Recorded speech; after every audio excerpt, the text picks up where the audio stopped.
Tere hommikust, Toompea kogudus. Soe aplaus kulub ära siin pärast külma aega, kas pole nii? Rõõm olla teie keskel, rõõm teid näha, rõõm teie rõõmsaid nägusid näha. Teatavasti ma tulen suve pealinnast ja mul on uudised teile, torm on läbi. Halleluuja. Võib-olla see on kellelegi prohvetlik sõna, torm on läbi su elus. Amen. Tormist läbi kõndides ja vahest me kõnnime oma elus mõnest tormist läbi, kas pole nii? Kõige tähtsam on see, et sa ei lase sellel, millest sa läbi kõnnid, läbi minna sinust. See, et väljaspool on rahutust, ei tähenda, sa pead kaotama oma rahu, eks ole nii. See, et väljaspool on pinget ja survet ja rõhumist ja ma ei tea mida kõike muud, lootusetust, sa võid käia issanda rõõmus isegi kõige selle keskel. Amen. Ja ma usun, et Jumalal on üks õitsemise aeg ees meie kõigi jaoks Jeesuse nimel. Amen. Tõesti äge olla tagasi siin ja tore näha, mis Jumal teeb selle koguduse keskel. Ja mul on olnud au ja privileeg olla kaasas siin tiimitöös ja näha, et head tööd tehakse. Ivo teeb head tööd ja kogu tiim. Nii et suur au olla selle kõige keskel ja olla sellega kaasas. Nüüd minu täna hommikune teema on igapäevane missioon. Ja tegelikult see on igavesti lai teema muidugi. Kristlasena see missioon on ju suur ja lai, palju asju. Aga me tahame täna vaadata evangelismi peale ja kus sul on piibel kaasas juhtumisi või telefon on ikka sul kaasas? Ilma selleta see ei ole isegi riides mitte, kas pole nii? Kui sa astud toast välja ja telefoni pole, sul on tunne, sul pool alasti. Igal juhul sa kindlasti leiad roomlastele kirja sealt ja ma tahan alustada siit peatükist 15, lugeda ühe salmi, 18 salm. Kiitus Jumalale. Oled sa rõõmus, et sa oled Jumala kojas? Amen. Paulus ütleb siin, sest mina ei julge kõneleda milleski muust kui sellest, mis Kristus minu läbi, ütle koos minuga, minu läbi, paganate sõnakuulelikkuseks tegemiseks on korda saatnud sõnaga ja teoga, tunnustähtede ja imetegude väel, püha vaimu väel, nõnda, et mina Jeruusalemmast ja selle ümberkaudsest maast alates Illürikonini. See on selline sõna, kus sa peaaegu hakkad keeltes rääkima, kui sa selle välja ütled. Olen täide viinud Kristuse evangeeliumi kuulutamise. Halleluuja. Amen. Nüüd Kristus, sõbrad, ei ole ainult see, mida Jeesus tegi 2000 aastat tagasi, vaid see on ka see, mida Jumal teeb sinu elus täna. Amen. See on tore, et aastal 1989 sa said päästetud. See on minu muidugi aastaarv, aga ma ei tea, mis aastaarv on sinu. Ja jagada seda tunnistust ja piibel ütleb, et me ei tohiks ära unustada ühtegi Jumala heategu. Ja võib-olla mingil hetkel sa kogesid võimast tervenemist. Au Jumalale selle eest. Võib-olla meie elus on palju kordi, kus sa oled näinud Jumala varustuse kätt ja finantsid on üleloomulikult tulnud su ellu. Võib-olla mingil hetkel sa palvetasid kellegi eest ja midagi vägevat sündis. See on kõik väga-väga auline ja tänu Jumalale selle eest. Aga ma usun, et üks osa, milles Jumal tahab ennast näidata, on see, mida ta teeb meie elus täna. Mida ta teeb meie elus täna. Ja Jumal tegutseb. Peale oma ülestõusmist piibel ütleb, et Jeesus Kristus ilmus oma jüngritele ja näitas neile ennast elavana, mitme tõestusmärgina. Ja ma usun, et Jumal näitab ennast elavana täna. Ja kuidas ta seda teeb, on see, et ta näitab oma tegutsemist. Teeb seda tänases tunnis läbi, nagu me oleme juba kuulnud lihtsalt inimeste, kes me oleme siin. Ja näitab imesid, tunnustähti, julgustab läbi meie teisi inimesi, sina saad julgustatud kellegi läbi, ja piibel ütleb, et Jeesus on seesama eile, täna ja kui kaua? Igavesti, kas pole nii? Nii et mida iganes ta tegi siis, ta teeb seda jätkuvalt nüüd. Jumal tegutseb täna. Jumal tegutseb täna. Nüüd mu siuke teema on igapäevane missioon, aga kui ma paneksin pealkirja ise sellele kõnele, siis kõne on niimoodi, et mida Jumal teeb minu elus täna. Amen. Oled seda tähele pannud, kui vahest inimesed saavad kokku ja küsitakse, et no, mis Jumal teeb su elus? Siis päris tihti me peame hakkama selle ajusid pingutama, et huvitav, mida ta teeb, mis on nüüd juhtunud, püüan välja mõelda ruttu. Ja tegelikult ei ole see küsimus, et Jumal ei ole tegutsenud, aga meie fookus on võib-olla muude asjade peal, meie tööd, meie pereasjad, meie igasugused teemad, millega me tegeleme. Ja me tihti laseme asjad silmist kaotuda. Või teine osa on selles, et me ei ole sellist fookust pannud ja oodanud, et Jumal midagi minu elus teeb täna. Nüüd, kas usud, et Jumal võib täna sinu elu läbi midagi vägevat teha? Võib-olla on juba teinud, juba on tegemas, aga ta tahab jätkata sellega tänasel päeval, iga päev. Piibel ütleb, et täna, kui te kuulete tema häält. Nii et Jumal kõneleb täna. Täna. Ta ütleb, et kunagi, kui te kuulsite, täna ta tegutseb. Ja küsimus on, et kas Jumal tegutseb täna, kas ta tahab tegutseda täna. Pöörgus minuga Filiplastele kirja. See on siin pärast Rooma kirja, mõni leht edasi keerates, kus poole? Vasakule. Okei, vasakule. Ja teine peatükk, 13. salm, ütleb nii, et sest Jumal on see, kes teis on tegev. Ütle kus minuga. Jumal on see, kes minu sees on tegev. Ja siin ta ütleb edasi, et me tahame ja tegutseme tema hea meele järele. Nii et Jumal on see, kes teis tegutseb. Ja ta ilmselgelt tahab tegutseda meis. Nüüd see, mida piibel deklareerib. Jumal tegutseb meie sees. Aga Jumal on selle eest ja nõnda tegutseb, et meie tahame, ja pane tähele, siin ütleb, mida ainult tahame, meil on kavatsused, meil on unistused, ühel päeval võiks, aga et me ka tegutseme tema hea meele järele. Ja salm 14 ütleb, tehke kõik nurisemata ja kaksipidi mõtlemata. Mis pärast ütleb järgnevaks, et tehke kõik nurisemata ja kahtlemata? Sest päris tihti asjad, mis hiljem osutuvad Jumala tahteks, algasid pihta kui asi, mille üle oleks tahtnud nuriseda. Ma ei viitsi minna, ma ei taha seda teha, ma ei julge minna. Ja ühel hetkel sa avastad, et vau, Jumal kasutas seda. Eile näiteks oli hea näide. Mul oli terve päev hunnik toimetusi, ladusi puid, ma pidin puukoorma kellelegi viima, küttepuud. Siis ma läksin ühe korteri peale, pidin seal natuke veel tööd ära lõpetama. Üks vend helistab mulle Inglismaalt Facebooki kõne ja ma ütlen, et mul ei ole aega praegu rääkida pikaks kõneks ja siis ma kirjutasin talle, et ma helistan sulle tagasi, ma viin praegu kellegi ära koju ja siis mingi aja pärast jälle ta helistas uuesti, ma ütlesin, ma unustasin ära, väga õige. Aga ma olin jälle järgmise asja peal, ma olin koguduses, äik oli sisse löönud seal emaplaat arvutil läbi, ruuter läbi, mingid asjad veel läbi, telekasse sõnu ei saa näidatud, toimetan seal ja ma ei ole mingi tehnikateedu, nii et mul läheb aega, et sellest kõigest aru sealt saada. Ja helistan ja küsin. Ja siis ta helistas jälle ja siis ma lõpuks võtsin vastu. Ja vahest on niimoodi, et mõtled, ma ei taha praegu rääkida. Aga tead, kui ma lõpetasin selle kõne selle vennaga, ma olin nii julgustatud. Ma vajasin kuulda neid asju, mida tema minuga jagas. Ta oli just terveks saanud koroonast. Ja ütles, et ma oleks peaaegu oma elu kaotanud. Et see oli ränk vorm ja me teame, et need sümptomid võivad ilmneda mõnel ja mõnel üldse mitte ilmneda. Aga see, mida ta jagas ja kuidas ta oli nendest aegadest läbi läinud, kui ma jagasin oma elust asju, ta hakkas teenima mind. Ma sain nii üles ehitatud.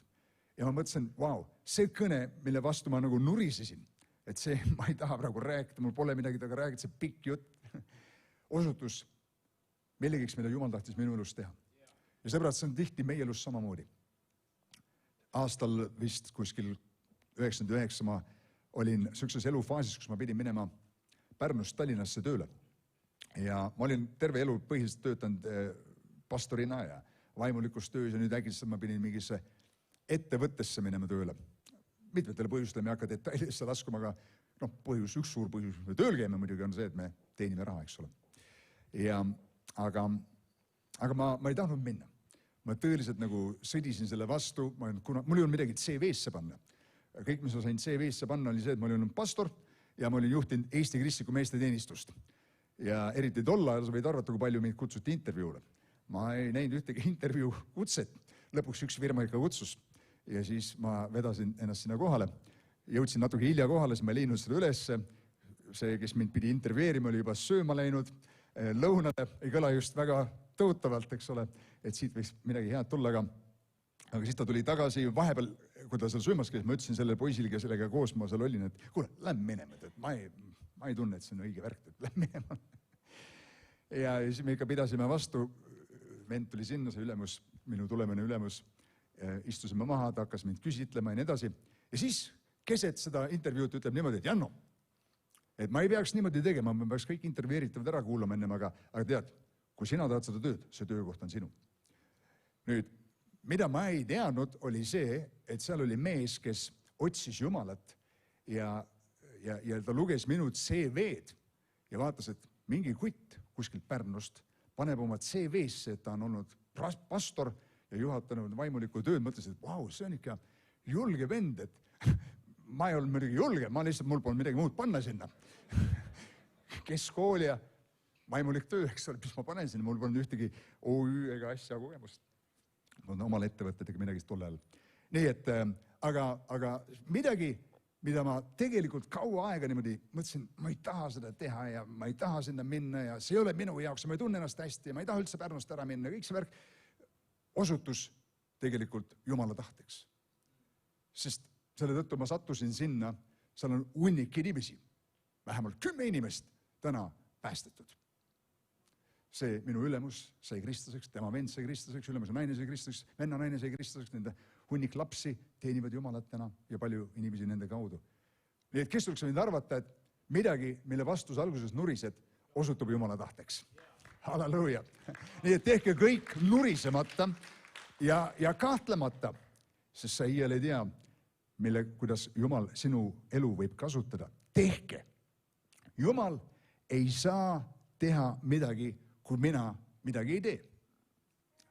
Meile meeldiks öelda, et püha vaim, mine, mis see keskväljak on siin Tallinnas, Vabaduse väljak või siis seal, kus see Raekoja plats just nimelt, et püha vaim, mine sinna ja päästa kõik inimesed.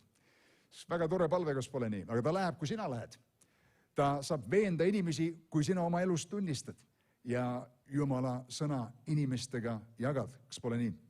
Nii et Jumal tegutseb, kui meie tegutseme. Ja mõni ütleb, no ma ei saa minna, mul pole inspiratsiooni. Tead, kui ma ootaks inspiratsiooni, et minna kuskile kuulutama, siis ma istuks terve elu kirikus. Ja tõsi on selle osas veel ka, et kui ma ootaks inspiratsiooni, et palvetada, siis ma väga harva palvetaks. Kui ma ootaks inspiratsiooni, et uurida piiblit, väga harva ma iialdaks piibli lahti. Paljud teevad päris tihti, me teeme lihtsalt otsuse ja siis inspiratsioon tuleb. Ernest Hemingway kirjutas oma raamatu lõppu ümber 9 korda. Ja, me mõtlesime, sellised klassikalised kirjanikud ja need vennad said inspiratsiooni vaadates mingit kajakat üle pea lendamas ja kirjutasid terve raamatuga. Ei, nad pidid selle kallal tööle hakkama. Ja väga tihti, Ivo teab seda, kes on kõnelenud, teavad seda, et sa ootad mingit jutlust ja ootad, millal see võidmine tuleb ja istud oma kuskil laua taga ja ootad ja närid pastakat. Aga ühel hetkel, kui sa hakkad pihta, avad piibli ja hakkad midagi kirjutama, Jumala vaim tuleb, võtab üle ja seda hakkavad juhtuma, kas pole nii. Nii et see ei ole mitte lihtsalt inspiratsioon, see on otsus. Ka evangeliseerimine on otsus. Ma olin kaasas Pärnus aastaid tagasi, me tegime iga laupäev siukseid, ütleme ise korraldasime, mitte ainult kaasas, aga evangelisatsiooni ja siis läksime mingiks ajaks linna tänavate ja kuulutasime seal inimestele ja see oli väga äge. Just nii, nagu Olari ütles siin, sel hetkel, kui sa selle otsuse teed, et ma teen seda ja koged, kuidas Jumal sind kasutab. Vau, sa oled rohkem üles tõstetud kui need, kelle sa tunnistasid seal.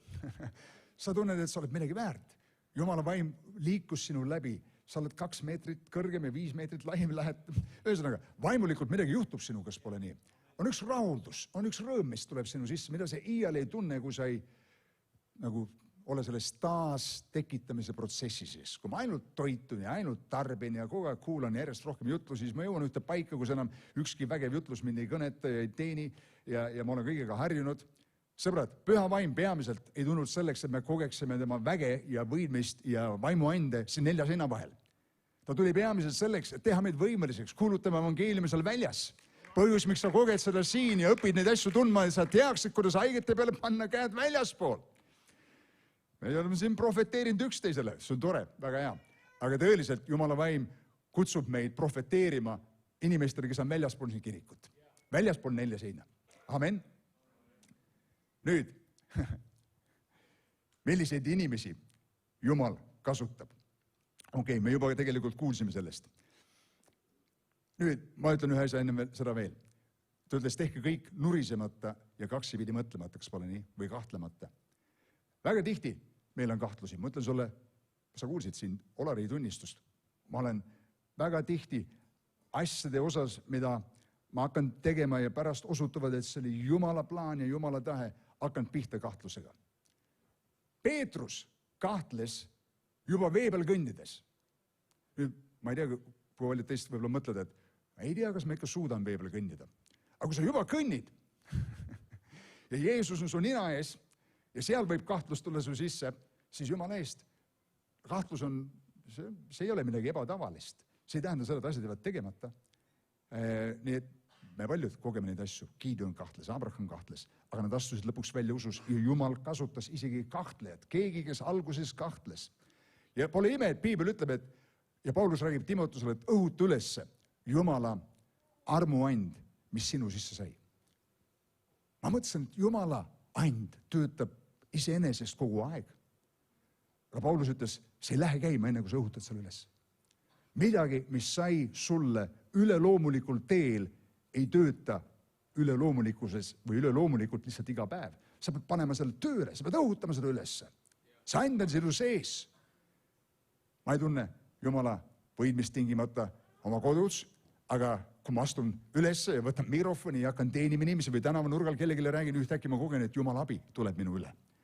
Ma hakkan pihta ja siis Jumala vaimu abi tuleb. Ta tuleb meile appi. Abistaja ei ole vastutav töö ära tegemise eest. Mina hakkan pihta ja siis tema tuleb appi. Kas pole nii? Kui ma kutsun puid sind laduma, mida ma eile tegin, mul oli sõber abis ja ta ilmub mulle seal välja, ma ütlen sulle, sorry, ma ei saa ise ikkagi tulla laduma, et ole hea, lao siin ära sellised asjad, ma pean minema, ma olen väsinud. Siis ta ütleb, hei, sa kutsusid mind appi. Ma ei ole vastutav sinu puude ära ladumise pärast, ma abistan sind, kui sina hakkad tegutsema. Ja kui sina ei lao, mina ei lao. Punkt. Püha vaim tuleb meile appi. Sina hakkad pihta. Nüüd, milliseid inimesi Jumal kasutab? Me ei kahtle selle osas, et ta kasutab apostleid ja prohveteid ja evangeliste ja pastoreid, mis veel üle, õpetajad ja muud vägevad tegijad, missionärid, ülistusjuht, muidugi, Jumal kõnetab nende läbi. Piiblis aga on 2 meest, kes ei olnud ühegi tiitli omanikud. Nendel oli probleem apostlite 6. peatükis, et ei olnud piisavalt neid, kes kandsid hoolt inimeste vajaduste eest ja toidulaudade eest. Ja nad määrasid seal hulga mehi, 6 meest vist, kui ma eksin. Ja 2 nende seast olid Filippus ja Stefanos, mäletad? Nad olid vägevad mehed, täis usku, nii et nad olid tublid Jumala sulased. Ja siis nad panid käed nende peale ja mida nad tegid? Nad teenisid lihtsalt toidulaudade juures. Aga need olid mehed, kes olid keda Jumal kasutas, kes olid Jumala mehed. Filippus hiljem läheb Samaaria linna ja pöörab terve linna pea pealt jalge peale. Imed sünnivad. Kurjad vaimud lähevad välja. See on apostel. See on prohvet. See on piiblikooli õpetaja. See oli Filippus toidulaudade eest hoolitseja. Ja Stefanos, muidugi esimene märter, aga jutlustab apostlite tegude kõige sügavama, vägevama, kõige pikema jutluse. Isegi Pauluse jutlused on hulga lühemad seal kui Stefanuse jutlus. Kui sa loed seda jutlust, sa näed, mehel oli Jumala sõna tundmist. Nii et Jumal kasutas tavalisi inimesi. Nüüd naeratama naabri ja ütled, et Jumal kasutab sind. Ütle julgustage, Jumal kasutab sind. Jumal kasutab sind. Jumal kasutab meiesuguseid. Amen. Ma kunagi kuulsin lugu, õieti nägin, kui keegi jagas sellest. Ameerikas teatavasti on niisugused raamatute müüjad. Ma ei ole ise seda teinud, aga võib-olla sinna isegi käinud raamatuid müümas seal ukselt uksele. Oled kuulnud sellest müügi, niisugusest, kuidas nad kutsuvad seda, kampaania või süsteem, mis nad seal kasutavad. Ja siis oli selline kampaania seal või selline müügistrateegia müüa piibleid ukselt uksele. Muidugi sa levitad Jumala sõna ja sa muidugi teenid väikest lisaraha. Ja seal oli üks mees, kes oli kõige edukam müügimees piiblite osas. Ja see mees oli kokutaja.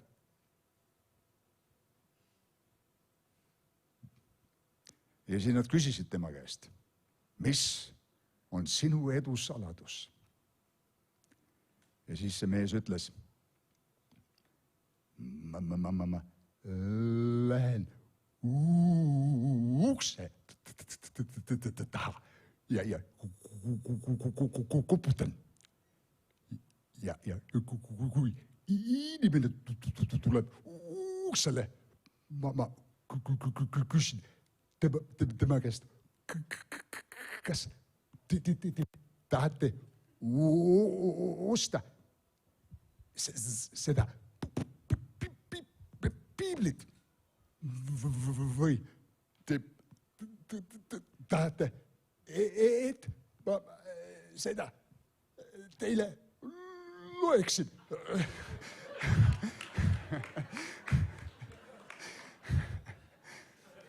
Nüüd, kui kokutajal on parim müügimees, siis sul on lootust. Kas pole nii? Ütle mu naabrile, sul on lootust. Igal juhul sul on lootust. Ma ei tea, kas keegi kokutaja on täna siin või kogeleja, aga kui kokutaja müüb kõige parema hulga piibleid, siis sul on lootust. Kas pole nii? Jumal kasutab kokutajaid. Kiitus Jumalale. Meil oli trummar koguduses nimega Vadim ja ta täna issanda juures. Vadim oli paari trummar. Nii et ta oli äge vend, ta oli mõned puudused, aga üks nendest oli see, mängis kõvasti. Aga Vadim oli selline hingede võitja. Tal oli väljakutseid. Ma tegelesin temaga ja ta tuli sellest maailmaelust, suitsetamine ja alkohol ja ta ei suutnud alati tõmmata välja ennast sellest, aga ta tahtis. Lõpuks Jumal tegeles temaga ja mees jõudis sellesse paika, kus ta oli sellest minevikust vaba ja teenis Jumalat. Ja Vadim oli mees, kes tõi inimesi kogudusse kaasa. Jälle keegi basskitarrist, ma vaatasin, mängib selle. Jälle keegi, tema naine tuli, selle keegi sõber tuli, niimoodi inimesed tulid. Ja Vadim ei olnud mingi vaimuliku haridusega ega midagi, aga ta armastas Jumalat. Ja ta uskus, et Jumal võib kasutada igat inimest. Ja siis ta lavastati vähkkasve. Ja üsna kiiresti ta tegelikult lahkus igavikku, aga ma panin ta kontakti ühe arstiga, kes minu emaga tegeles, kui minu emal oli vähk. Ja siis ta läks Tartusse. Pärnust viidi ära, ta oli üsna lootusetus seisus, ta ei saanud isegi enam püsti, ta kogu aeg arvas, et tal on midagi alaseljaga probleemid, tegelikult tuli välja, et seal oli vähkkasv või jõudnud väga kaugele. Aga seal Tartus, kus ta siis haiglas oli, ta sattus palatisse ühe onkoloogia professoriga. Nüüd, see oli ise onkoloog ja tal oli vähidiagnoos, ta oli tõsises olukorras. Ja see arst, kes teda ravis, keda ma hästi tunnen, mul hea sõber, ma hiljem rääkisin temaga, kui Vadim oli lahkunud igavikku, ma ütlesin, et kas sa võiksid midagi öelda, nagu järelhüüdeks, ma panen seda kõike kokku siin, ja ütles, et Vadim seal palatis oma nagu elu viimastel hetkedel kuulutas evangeeliumi sellele professorile. Ja ütles, et ma ei oleks iial uskunud, et see vend üldse kedagi kuulda võtab ja veel vähem mingi kristlikku sõnumit. Ja ütleme, nemad olid kolleegid ja tema ei olnud sinnamaani võib-olla kunagi jõudnud, aga ütles, see lihtne endine baaritrummar, kellel oli palju väljakutseid ja probleeme, kuulutas elava Jumala sõna sellele professorile enda kõrval. ja ma ei tea täpselt kõik, mis seal aset leidis, kas ta palvetas temaga lausa ja nii edasi, aga Jumala sõna jõudis selle inimeseni enne, kui ta lahkus siit ilmast. Vau, Jumal kasutab tavalisi, lihtsaid inimesi. Kiitus Jumalale. Nüüd, kui inimestel on mingi probleem, sõbrad, siis see meie võimalus, kus pole nii. Meie võimalus astuda esile. Jeesus ütles pimeda kohta, ei ole tema teinud pattu ega tema vanemad, aga et Jumala teod saaksid temas ilmsiks. Nii et iga väljakutse, iga probleem, mul on küsimus, kas inimestel on probleeme? Mõned on, kes pole nii. On meie võimalus astuda esile, palvetada inimeste eest, julgustada neid, rääkida lootuse sõnu nende ellu ja lasta Jumalal tegutseda meie kaudu, et Jumala teod saaksid avalikuks. William Booth alustas päästearmee, Eestis on samuti see siin rajatud üle maailma, algas pihta probleemist, nad teenisid tänava inimesi seal, Lootuse küla, mis on täna puudutamas Eestimaad omal viisil, algas pihta probleemist ja on täis Jumala imesid, mida Jumal teeb. Nüüd on keegi, kelleni Jumal tahab jõuda täna. Ja peab olema keegi, kelle läbi ta saab seda teha. Amen. Ja ma jagan ühe väikse mõtte, ma olen siin ajas kadunud, ma ei tea, kui palju mul aega täpselt järgi on, aga ma jagan suga ühe väikse mõtte lõpetuseks. Oled sa kuulnud Paulusest? Kindlasti oled. Oled sa kuulnud üks mees nagu Ananias? Piilis on neid mitu tükki muidugi, isegi ülempreester Ananias, aga ma räägin ühest Ananiasest, kes oli seal Damaskuses ja Paulus läheb Damaskusesse, et seal hävitada Kristuse kogudust. Me teame, et ennem seda Stefanus on saanud mõrvatud ja Paulus on üks nendest, kes on seal asja juures olnud. Ja nüüd Paulus läheb Damaskusesse kindla plaaniga, et seal Damaskuses, kus on kahtlemata juba suur kogudus selleks ajaks, teha hävitustööd. Kui ta on teel sinna, Jeesus kohtab teda.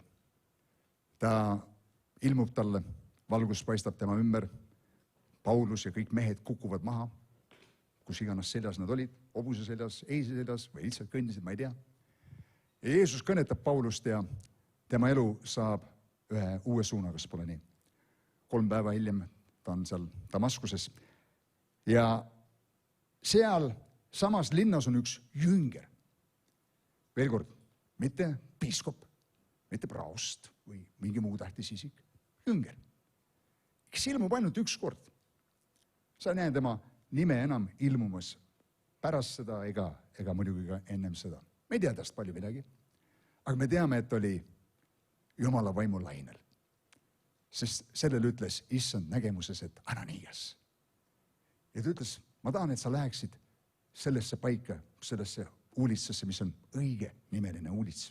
Muuseas, ma vaatasin järgi, Tallinnas sukest uulitsat pole. Pärnus ka mitte. Sukest nimega õige. Spetsiifiline instruktsioon minna spetsiifilisse kohta.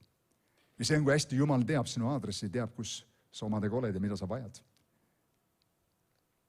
Ja tal on keegi, keda ta tahab läkitada sinu ellu. Ja seal on keegi, kelle juurde Jumal tahab läkitada sind.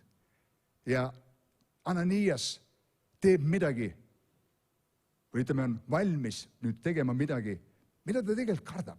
Siis ta ütleb Jumalale niimoodi, et kuule, see on tore, et sa tahad mind sinna läkitada, aga tead, see vend on tulnud siia, et siduda kinni usuteel käijad. Ja ma tean, mis juhtus seal. Teiste sõnadega, potentsiaalselt ma võin oma surmaotsusele alla kirjutada, kui ma lähen temaga kohta. Ma ei tea, mis sünnib. Nii et ta ütleb tagasi sellise mõtte Jumalale ja Jeesus ütleb, et mine. Ta on mulle valitud riist ja julgustab teda ja Ananias läheb kohale, paneb käed Paulusele peale, palvetab tema eest, profeteerib talle, mis Jumal on talle andnud. Mäletan need sõnad, mis ta ütleb. Ja Saulus, kellest saab siis hiljem Paulus, muidugi läheb edasi, kirjutab 1/4 Uuest Testamendist vähemalt ja rajab kiriku Väike-Aasias ja saab olema üks võib-olla suurim Kristuse eeskuju, kes meil täna on. Kas pole nii? Nüüd mõtle selle mõtte peale. Jeesus kohtab teda Damaskuse teel ja kõnetab teda. Ja tegelikult lööb ta pimedaks, kas pole nii. Nüüd milleks oli vaja läkitada mingi Ananias selleks lihtsalt, et jällegi talle Paulusele mingi sõnum edasi anda ja tervendada pimendusest või mis tal iganes see silmade peal oli. Ja ma mõistsin, et see on Jumala printsiip teha asju kellegi läbi. Kui Jumal saab, et ta ei pea seda tegema ise. Okei, seal ta kohtus Damaskuse teel ja Jeesus tegelikult ise kohtus temaga seal. Aga sealt edasi ta läkitab Ananiase. Jumala soov on kasutada alati kedagi. Kui sa vaatad läbi kogu Jumala sõna, Mooses, see läbi, ta viib rahva välja Egiptusest. Joosua läbi, ta viib nad Kaanani maale. Taaveti läbi, karjatseb neid. Jeesuse läbi ta päästab maailma. Selle läbi profeteerib, selle läbi tervendab, selle läbi kuulutab. Jumal kasutab inimesi. Ta tahab teha asju meie läbi. See on tema meetod. Ja mõtle, üks tundmatu mees pani aluse ühele kristluse tuntumale mehele ja tema teenistusele, mis täna jätkuvalt mõjutab meie elu ja muudab meid. Sõbrad, Jumal saab meid kõiki kasutada. Meie igapäevane missioon, mina usun, on küsida enda käest, et mida Jumal tahab teha minu elus täna.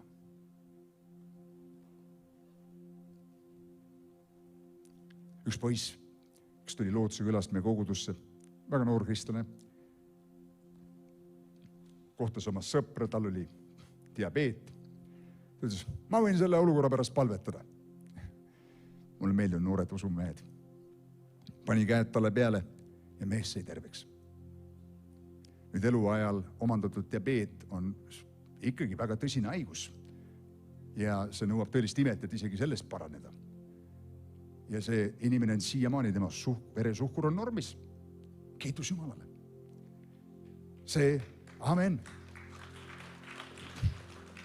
See ei võta mingit vaimuhiiglast, et teha suuri tegusid. See võtab lihtsalt suurt usku. Ja tihti kõige suurem võib-olla probleem, mis mina olen leidnud, minu puhul, ma ei tea, mis on tõde sinu puhul, on see fookus. Aastad tagasi me kuulutasime, tegime evangelisatsiooni niisuguse kampaania linnas ja pärast seda, kui me olime lõpetanud, ma läksin bussi ja tollal mul polnud autos, sõitsin koju tagasi. Ja siis seal bussis olles ma hoian kinni seal torust ja mõtlen, et aga miks ma siin bussis ei kuuluta? Ja siis ma mõistsin, okei, sellepärast, et me olime teinud, et see ajaraam, nüüd me teeme evangelisatsiooni, nüüd me tegime seda ja nüüd ma panin fookuse teistele asjadele. Ja tihti ka meie fookus on kõigil sellel, mis on elus vaja teha, toimetused, väljakutsed. Aga kui sa hakkad mõtlema selle mõtte peale, iga inimene, kes su ellu tuleb, sa küsid selle küsimuse, Jumal, kas on midagi, mida sa tahad, et ma selle isikule ütlen, midagi, mis sa tahad, et ma teeksin, midagi, mis sa tahad selle inimese kohta näidata, võib-olla keegi vajab rahalist imet. Üks päev ma olin koguduses ja keegi läks kogudust välja, lehvitas mulle oma naisega. Ja Jumal ütles sel hetkel mulle, et anna talle see raha, mis sul taskus on, mis iganes seal oli, ma ei tea, see oli krooni ajal, ma andsin talle. Ja hiljem sain teada, see oli täpselt summa, mida ta vajas ühe arve maksmiseks, sendi pealt. Nüüd ainult Jumal sai seda planeerida, kas pole teid. Niisugused väiksed imed kinnitavad sind, kinnitavad neid. Ja on tõestus sellest, et Jumal tegutseb meie elus täna. Tõuseme püsti. Ma tahaks palvetada koos teiega. Ja küsida selle küsimuse Jumala käest. See on tore, et imesid on juhtunud aastad tagasi ja võib-olla selle aasta alguses ja kõik see on tore. Ja need väärivad auandmist Jumalale. Aga ma tahaks julgustada sind, et sa hakkaks küsima Jumala käest neid igapäeva imesid tänases päevas. Ja ma usun, kui sa kogud väikseid imesid, minu elus on palju väikseid imesid. See fakt, et ma sain müüa küttepuid ja ma ei ole mingi küttepuide tootja, lihtsalt mul olid need jalus ja ma pean seda väikseks imeks, sest kaua aega midagi juhtunud. Ma näen Jumala kätt iga päev väikstes asjades. Inglismaalt sõber helistas, julgustas mind neile tohutult. Ja ma tahan, et sa oleksid väikeste imede koguja. Ja ütlen, kui sa kogud väikseid imesid, Jumal hakkab andma sulle suuri imesid. Pea väikseid asju tähtsateks. Ja küsides Jumala käest, mida sa tahad teha minu elu läbi? Isa taevas, me seisame sinu ees.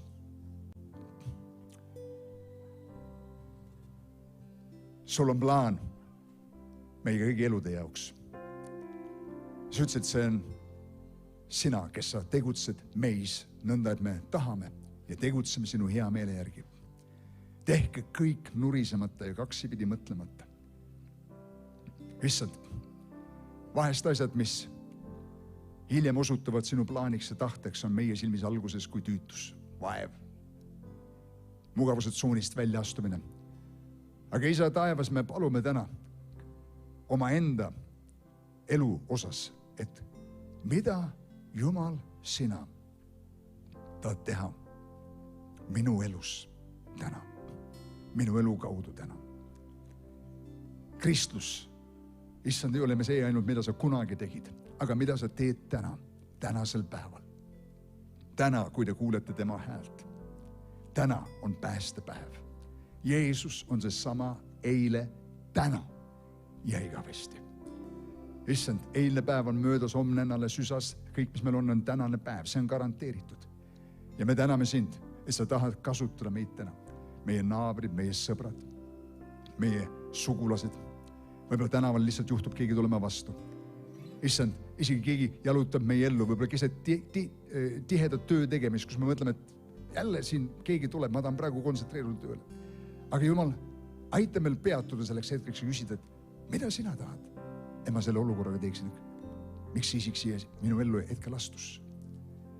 Et Isa taevas, me praegu palume koos, et meil oleks see hoiak alati küsida sinu käest, mida sina, kõikvõimas Jumal, tahad teha meie elus ja meie elu läbi täna.